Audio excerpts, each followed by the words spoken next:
I'm like a cheap prom day here, my first time here, Windy City.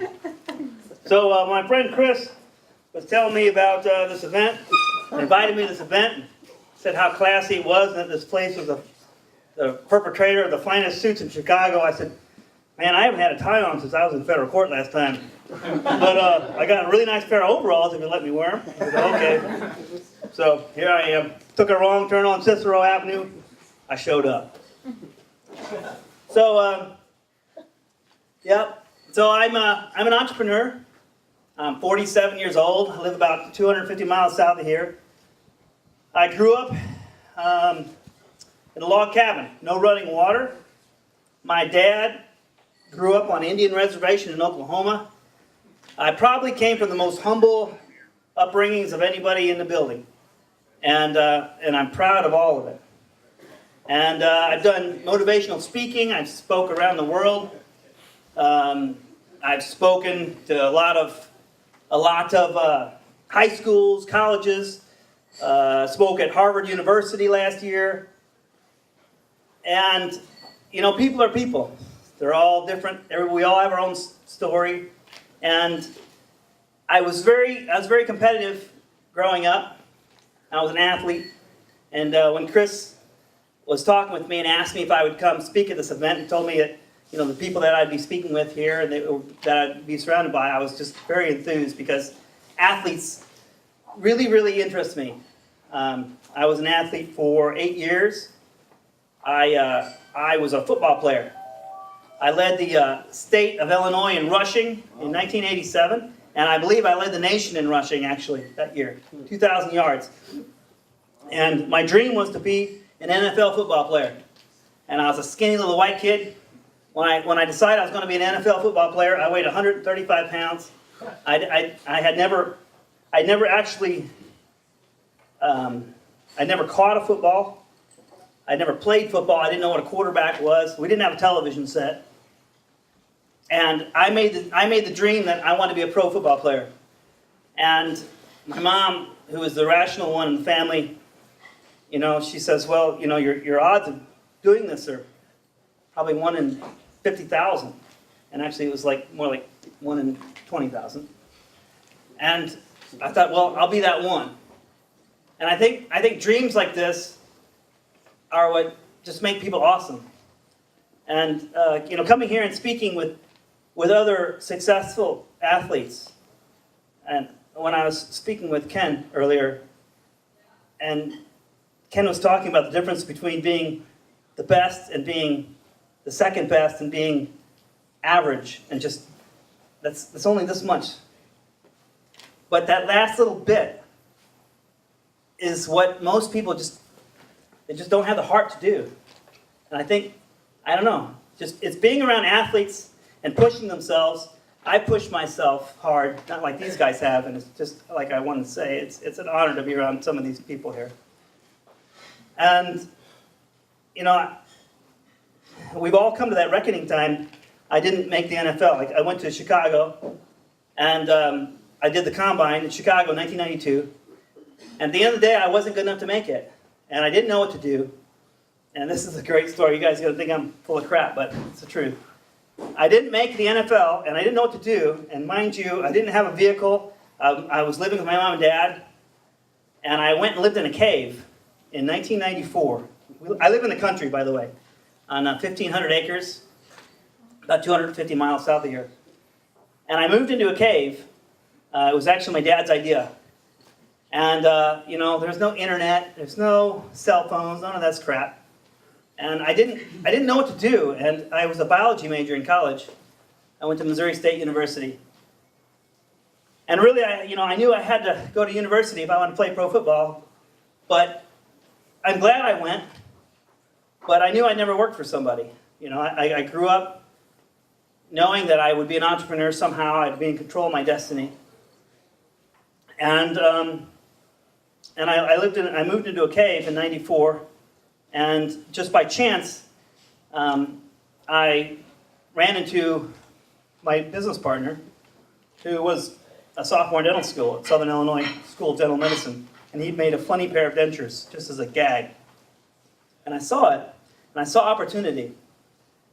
And people think, since that day, I've sold about 25 million pair of fake teeth. I know, a couple of them. And in 1 year, my best year, sold 2.7 million pair of fake teeth. And my goal was to sell 1 million pair of fake teeth and retire at 35 years old. I'm 47, and I'm still working. And it's just crazy. It's like, like some of these fighters know. When it's in your blood, you can't give it up. And when you're really, really good at something, why would you? What else are you going to do? You can be like everybody else, or you can be that this much that's above everybody else at whatever it is you do. And my first company that I started, I incorporated in '94. My best friend was over at my parents' house, and we wrote up our corporation papers on a napkin. And the crazy thing is I lost it. I lost the napkin. I wrote it up on my mom and dad's kitchen table. And I swear to God, about 9 months ago, my CFO found it in a file, in a filing cabinet. And I now have it on my desk, this napkin where Rich and I had written it. I remember my mom handed me the pen. My mom and dad are both gone.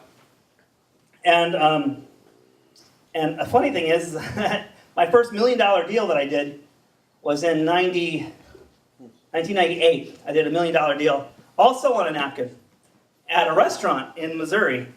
And I put the napkin in my glove box, and my girlfriend, who turned into my wife, who I brought from Australia, she threw it away one time after she wiped one of the baby's faces on it. So, lost that one. But I wasn't going to make that mistake with my incorporation document. So. But anyway, napkins are not the best thing for legal documents. Just word of advice. So,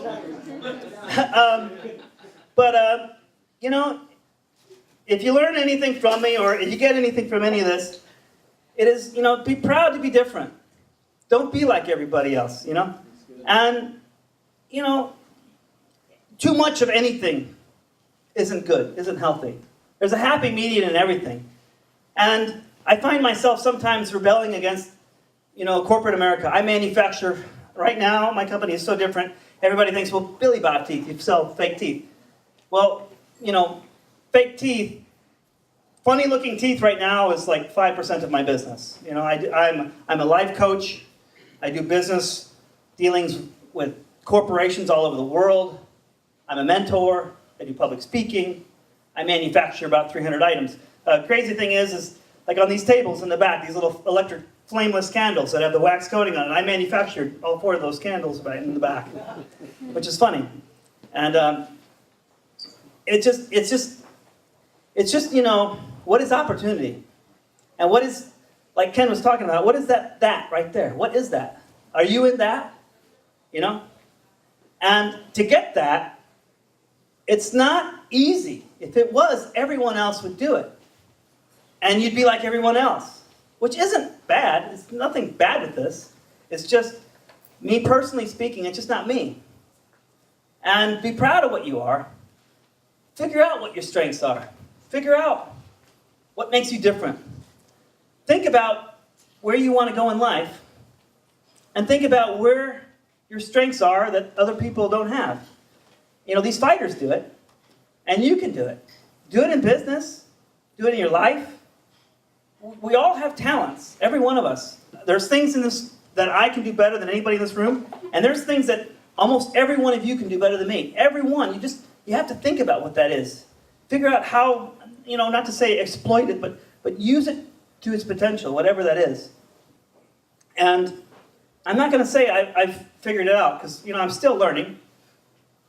And, I have 4 teenagers right now. Very tough. I have several companies.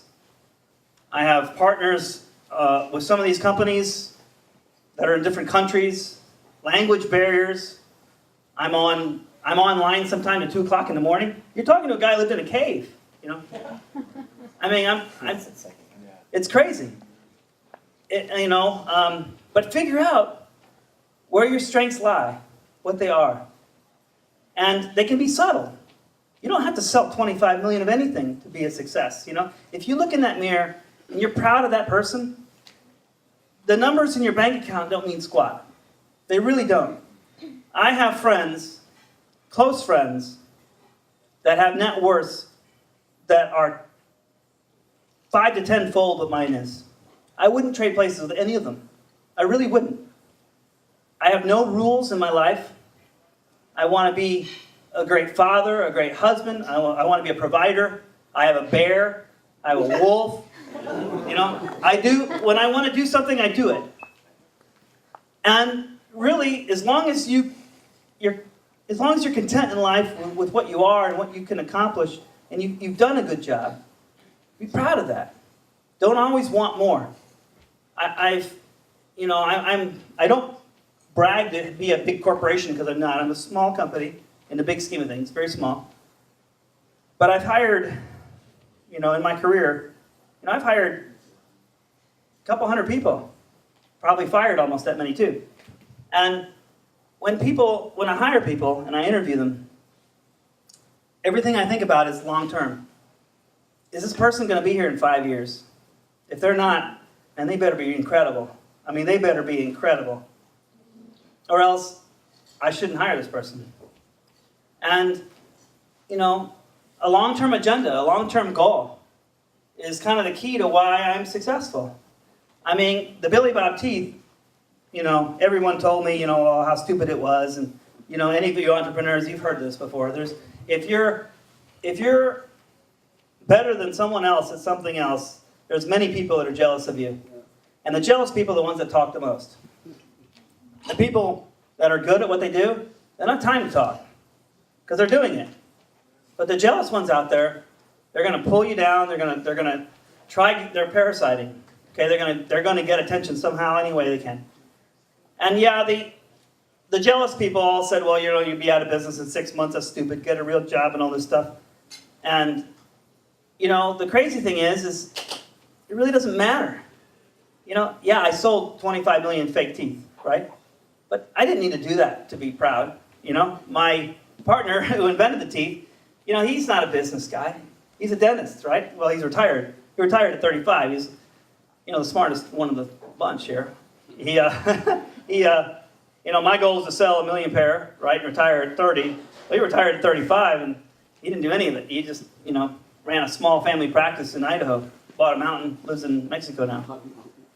Yeah, nice to be him. I want his autograph. But at the end of the day, and I sit, it does me really good. He's completely different. I told someone else earlier, they asked me what my first business was that I did, and I was cursed. My first business that I did was the Billy Bob teeth, right? So the first thing I did, within a year, I became a millionaire by the time I was 27. And I didn't own a car until I was 26, right? So, my first business made $1.8 million within 2.5 years. My mom was my CFO. I was shipping all of our product out of our kitchen.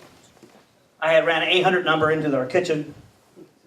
This is in a log cabin, 250 miles south of here. Was on USA Today, Time Magazine, all of it, Wall Street Journal. Everyone wanted a piece of us. And, reality is, it really, in the big scheme of things, it doesn't matter. If you're that person that chases dollars, and I've hired them before, you never catch it. You never ever really catch it. It's the person who wants to make the most out of life. And, me personally, the most gratifying feeling is laying in bed at night, like tired, like physically tired, because I just kicked ass that day, And I'm not an athlete anymore, My wife runs Ironman. She's running an Ironman right now in Chattanooga. And, she's an elite. And she has 4 kids. Well, she lays in bed and she's physically exhausted, right? Well, I can't do that, I'm a little older than she is. But, when you've kicked ass. And if you have that feeling of accomplishment, man, that's what life's about. Not everyone can be a world champion. Not everyone can sell 25 million pieces of something. You don't need to. Just make the most out of what you have available. Your mind is our most precious asset that we have. Seeing opportunity. It's a gift that I have, and I don't know how. I don't know why, but I embrace it. I see opportunity better than most people do. I've been around others that were incredible, and I study them, study people. But this can be applied to anything. Every single one of you. If you look at your life, you look at your business, look at your relationship, and look for opportunity, there's more to be gained there. Don't be content with where it is. And it doesn't have to be bad. The time to fix things isn't when everything's chronically broken. Don't fix the radiator in your car when you're on the side of the highway, right? You get on it. When that engine light comes on, pay attention to it. And that's life. So I pride myself by being very simple. And I am very simple. I brag from time to time. When I was at Harvard, I bragged. This is the first time a C student from Missouri State has ever spoken here, right? The truth. I got terrible grades. I didn't want great grades. I wanted C's, right? I wanted a diploma. I wasn't going to be one of those football players. I walked on. How about this? I led the nation in rushing my senior year in high school. I didn't get a scholarship to a single university. Not one. And I had so many guys on my football team that quit, that were on full rides, and I could not believe it. You've gotten a full ride? You're not even as good as me. You got a full ride, and you're quitting? I couldn't believe it. It's what's opportunity? They don't care. Some of my best friends, and I bonded with athletes, so well, but my best friends in life, half of them are people I played football with, which is incredible. I only played football with a few hundred people, and they're some of my best friends, because it's that athlete, it's that working and sweating and understanding we're all in this together. And I don't know, it's primal, but it's authentic. It's money, your status, your title, none of that means anything when you're fighting in a ring or when you're lining up to run a 40. None of it means it. So put yourself in that arena when you can. The arena where you're making the most out of your life.